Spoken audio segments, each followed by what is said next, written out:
ஆண்டவராக இயேசு கிறிஸ்துவின் நாமத்தில் என் அன்பின் வாழ்த்துக்கள். இந்த நாளிலேயும் உங்களை சந்திப்பதில் நான் மகிழ்ச்சி அடைகிறேன். இன்றைக்கு நம்முடைய தியானத்திற்காக நாம் தெரிந்து கொள்கிற வேத வசனம் தானியேலின் தீர்க்க தரிசன புஸ்தகம் 9வது அதிகாரம் 23வது வசனம். நீ மிகவும் பிரியமானவன், ஆதலால் நீ வேண்டிக் கொள்ள தொடங்கின போதே கட்டளை வெளிப்பட்டது. நீ மிகவும் பிரியமானவன், நீ வேண்டிக் கொள்ள தொடங்கின போதே கட்டளை வெளிப்பட்டது. பிரியமான நம் தேவனுடைய பிள்ளைகள் யாவரும் வேண்டிக் கொள்ள ஆரம்பிக்கும் பொழுதே பரலோகத்திலிருந்து ஒரு கட்டளை பிறக்கும். அந்த கட்டளை வேண்டிக் கொள்ள ஆரம்பிக்கும் பொழுதே பிறக்கும். அது எப்பொழுது? பிரியமானவராய் இருக்கும் பொழுது. ஆபிரகாமுக்கு ஆண்டவர் கட்டளை கொடுத்தார். மோசேக்கு ஆண்டவர் கட்டளை கொடுத்தார். தாவீதுக்கும் உடன்படிக்கையும் கட்டளைகளையும் கொடுத்தார். இந்த வசனத்தை சொன்னதான தானியேலுக்கும் கட்டளை பிறப்பிக்கப்பட்டது. இவர்கள் எல்லாம் தேவனுக்கு பிரியமான வாழ்க்கை, அவர்கள் தேவனை பிரியப்படுத்துகிற காரியத்தில் முன்னின்றார்கள்.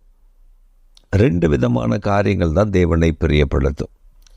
ஒன்று, எதை செய்தாலும் அவரை சார்ந்து செய்வது.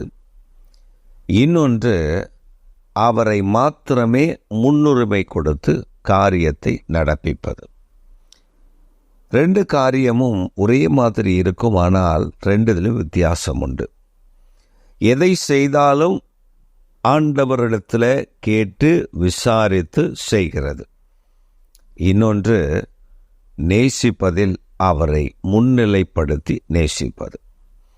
இந்த 2 காரியங்களை ஒரு மனிதன் செய்யும் பொழுது அவன் தேவனுக்கு பிரியமானவன் என்கிற நிலையை பெற்றுக்கொள்கிறார்.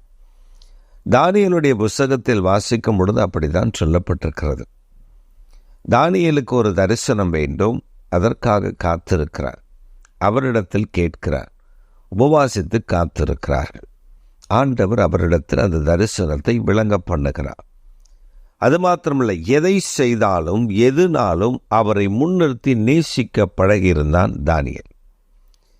அவன் ஜெபிக்க ஆரம்பிக்கும் பொழுதே வேதம் சொல்லுகிறது, கட்டளை அவன் ஜெபிக்க விண்ணப்பம் பண்ண தொடங்கும் பொழுதே கட்டளை பிறப்பிக்கப்பட்டது. உங்களுக்கும் எனக்கும் அப்படித்தான். நீங்களும் நானும் ஜெபிக்க ஆரம்பிப்பதற்கு முன்பே நீங்களும் நானும் ஜெபிக்கிற காரியங்களுக்கு ஆண்டவர் பரலோகத்திலிருந்து நமக்கு கட்டளைகளை கட்டளை எடுக்கிறார். இந்த கட்டளை நம்முடைய வாழ்க்கையில் செயல்படுவதற்குத்தான் கால தாமதங்கள் என்று நாம் நினைக்கிறோம். அப்படி அல்ல, அது சரியாய் நம்முடைய வாழ்க்கையில் கிரியை செய்வதற்காக கர்த்தர் அதை அனுமதிக்கிறார். இப்படிதான் தானியேல் தன்னுடைய ஜெபங்களை எல்லாம் ஆண்டவருக்கு பிரியமாய் செய்த பொழுது, தான் தேவனை மாத்திரம் முன்னிறுத்தி காரியத்தை நடப்பித்த பொழுது சிங்கங்களுடைய வாய் கட்டப்பட்டது.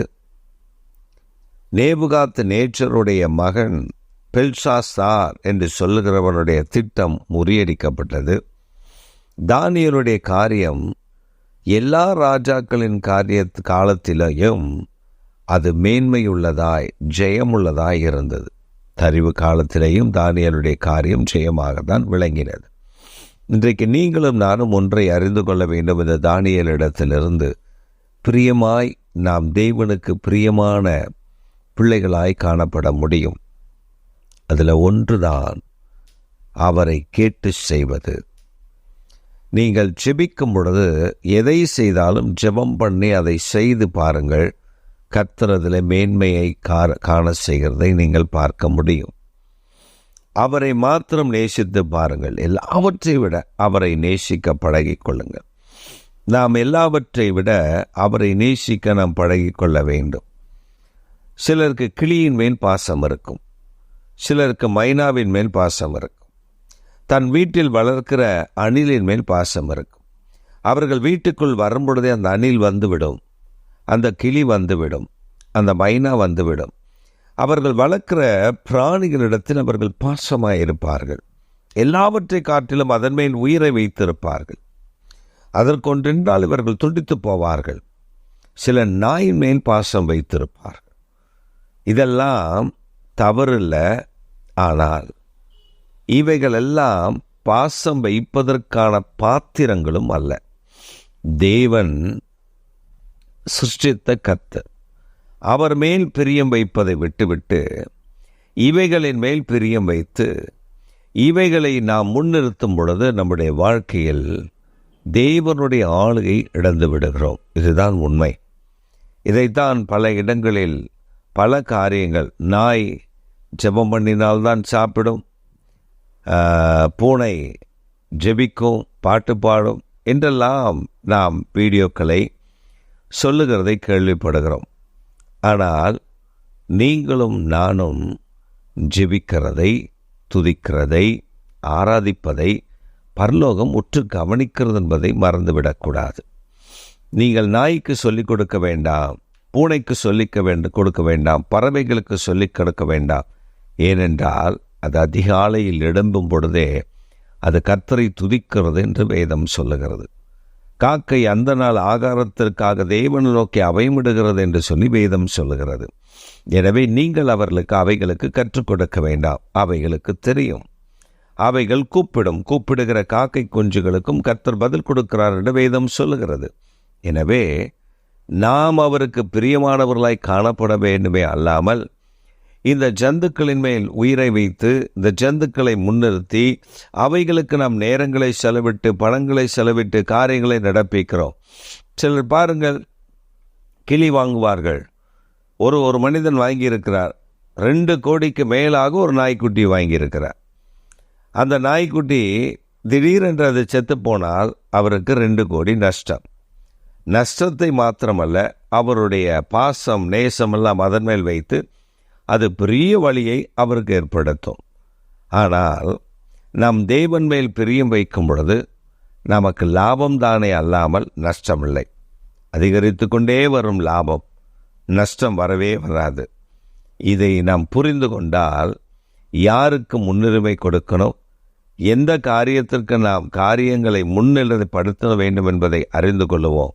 அதனால்தான் தானியேல் நேபுகாத்நேச்சர் காலத்திலிருந்து, பாபிலோன் தேசத்தின் காலத்திலிருந்து அல்லது மேதியா பெர்ஷியா சாம்ராஜ்யத்தின் நாட்களிலேயும் தானியேலுடைய காரியம் ஜெயமாக இருந்ததற்கு காரணம் அவன் தேவனை முன்னிறுத்தினான், தேவனிடத்தில் விசாரித்தான். தேவன் அவனை பார்க்கும் பொழுது பிரியமானவனாக கண்டார். அவன் ஜெபிக்கும் பொழுது அவன் ஜெபத்திற்கு கட்டளை புறப்பட்டது. இன்றைக்கு நீங்களும் அநேக ஜெபங்கள் உங்களுக்கு உங்கள் மடியில் விழுந்ததை போல நீங்கள் உணரலாம். ஆனால் இன்றைக்கு ஒரு காரியத்தை கற்றுக்கொள்ளுங்கள். தானியேலை போல நீங்கள் பிரியமானவர்களாய் மாறிவிட்டால் உங்கள் ஜெபங்களுக்கு பதில் உடனே கட்டளை புறப்படும். அந்த கட்டளையை பெற்று ஆசீர்வதிக்கப்படுவீர்கள். ஆமென். ஆமென்.